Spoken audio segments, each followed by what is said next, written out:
You're listening to A Slice of Therapy with me, Alun Parry.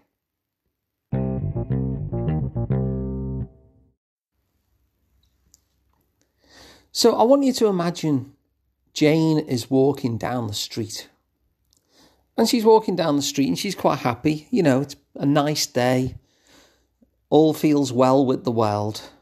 And then suddenly she gets a text on her phone. And it's from the authorities and it says, "Be careful. All the lions from the local safari park have escaped. And we know from their little kind of location chips that they've got in them, they know that they're within a 2-street radius of where you are." Now, can you imagine what impact and effect that text message would have on Jane's happy-go-lucky demeanour? Well, she wouldn't be quite so bright and breezy anymore. She wouldn't be quite so carefree. What would happen instead is we'd see a very different version of Jane. Her eyes would likely go wide. Her heart would be beating. She'd be hyper alert. She'd be very, very edgy. It'd be a different version of Jane than the one just moments before. Now, as we see Jane in that state with her eyes wide and her heart pumping and being hyper alert and on edge, that's not who she is. And if people only met Jane when she was in that state, then they might think that's who she is, but it's not really who she is. That's only who she is when she's in survival mode. So what do I mean by survival mode? Survival mode is the way that we act when we feel under some sort of threat. It doesn't need to be lions, it could be less than that. But that sense where we don't feel okay, where we don't feel comfortable, and our body will place us in a very different state. So the real Jane is the one before that survival mode kicks in. And so I want to talk about that today, and I want to talk about 3 different things. The first is about whether you need to change. The second part is what it is that might need to change. And the third part is how that's done if you're someone who you notice switches into survival mode. So let's start with the first part. You don't need to change.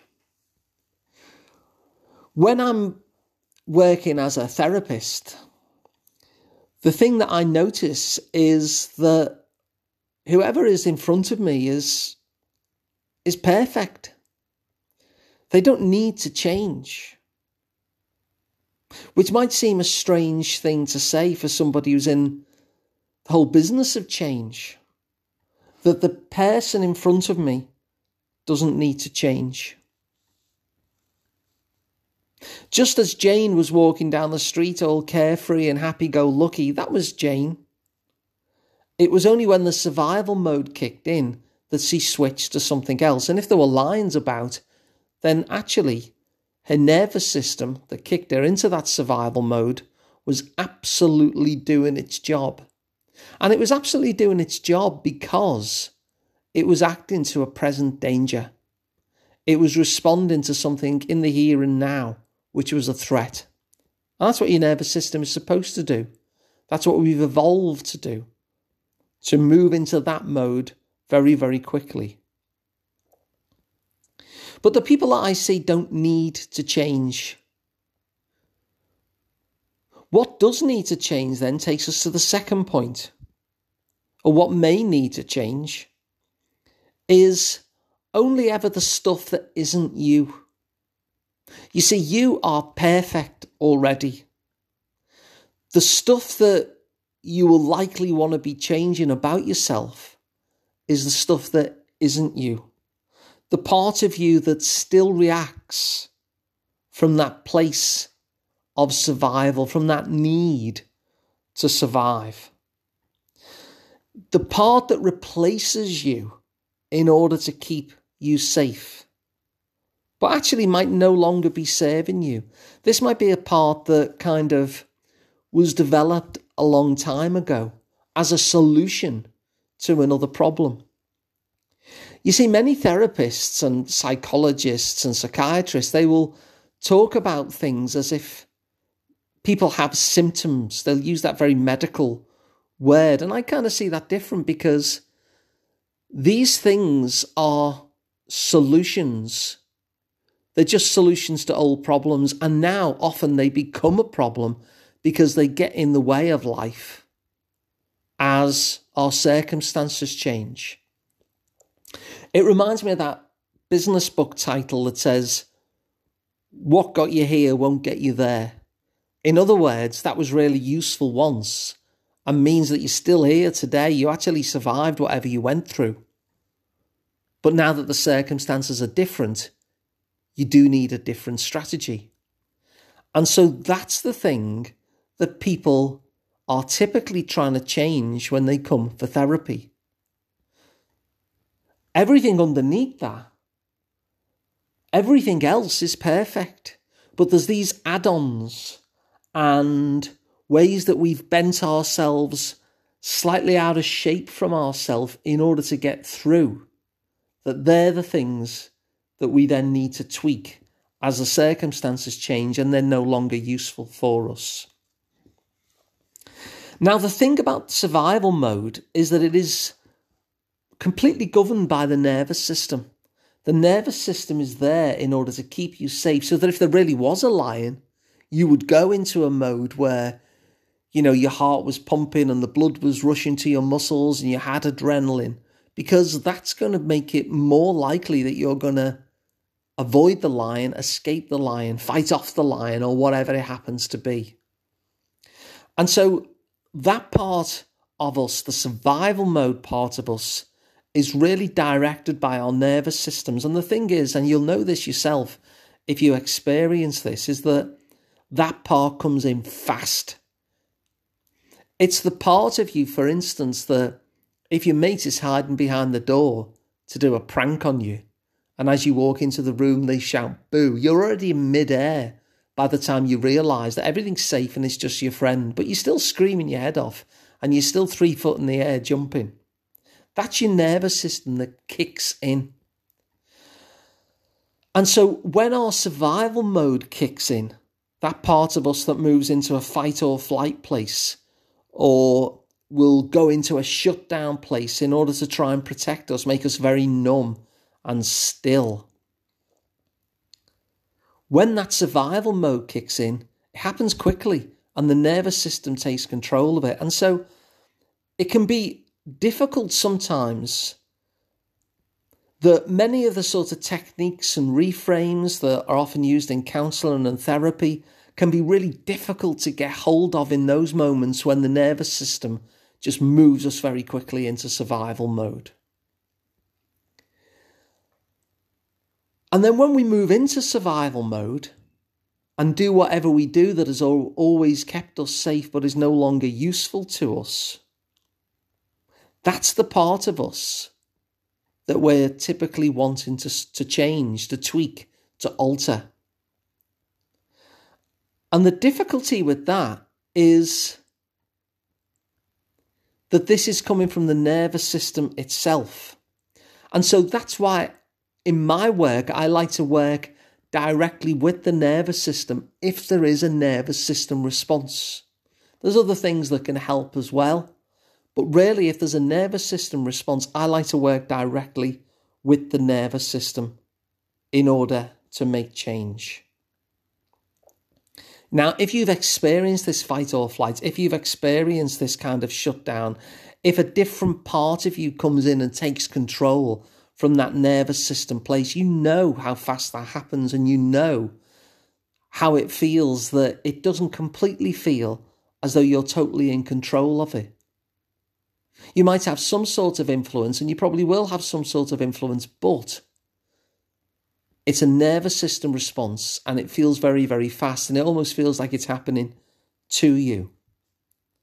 And so the way to change this And of course, it's not you that needs to change. It's only ever that nervous system response and the way that you become, whether that means that you're kind of anxious around people and so you maintain your distance, whether it means that you're becoming aggressive, whether it means that you shut down and people can't reach you, whatever it happens to be for you in that nervous system response, if you've experienced it, you will have an understanding in terms of what I'm saying now, that if only that nervous system response could be tweaked and calmed, that things could be different. And that you would actually find it easier to use these different reframes and techniques, or may not even need them at all. And so working with the nervous system in order to kind of reprogram it, I think is really, really important when it comes to difficulties that you're having and you recognise as I speak now that they're coming from a nervous system response. Because once that's controlled, once that's soothed, once the nervous system is acting only in terms of present dangers like it does with Jane and the lions, rather than it going back many years maybe to some traumatic event from the past or series of events from the past, that's when you actually start getting some control of your responses to things. And so let's have a recap, because we talked about the two versions of Jane, happy, carefree Jane, walking down on a sunny day through the street, and then she gets the text message that the lions are pretty much round the corner, and she becomes a different version of Jane, who's very hyper alert and full of adrenaline and ready to fight or run or whatever that happens to be. And we saw how that isn't really Jane. That's Jane in a survival system response that the nervous system has quite rightly triggered because there's a present danger. And we saw 3 different points that comes from that. Firstly, you don't need to change. The underlying version of you is more than fine, more than enough.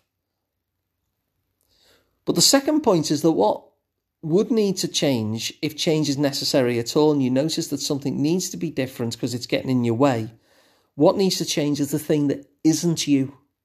You don't need to change. The thing that needs to change is what isn't you. And that part of you will come in fast because it is a nervous system response. And because it's a nervous system response, that's why in my work I like to focus on working directly with the nervous system in order to ensure that your nervous system now responds in a way that serves you, because it responds to clear and present dangers rather than echoes from the past that no longer have any relevance to the life that you're living today. So if you find that useful, please pass it on. Also coming soon, I have a course which is called 9 Ways to Beat Depression. If you want to find out more about that and get on the waiting list, go to asliceoftherapy.com/9 ways. That's asliceoftherapy.com/9 ways. If you'd like to work with me directly, I'm Alun Parry. You can find out more at liverpoolpsychotherapy.co.uk. Don't feel as though you have to be local to the area though. I work online. And so no matter where you are, we can work together. So that's liverpoolpsychotherapy.co.uk. And feel free to subscribe to the podcast as well, because it's free and it means you never miss an episode again. So thanks for listening, and I'll be back soon with another one.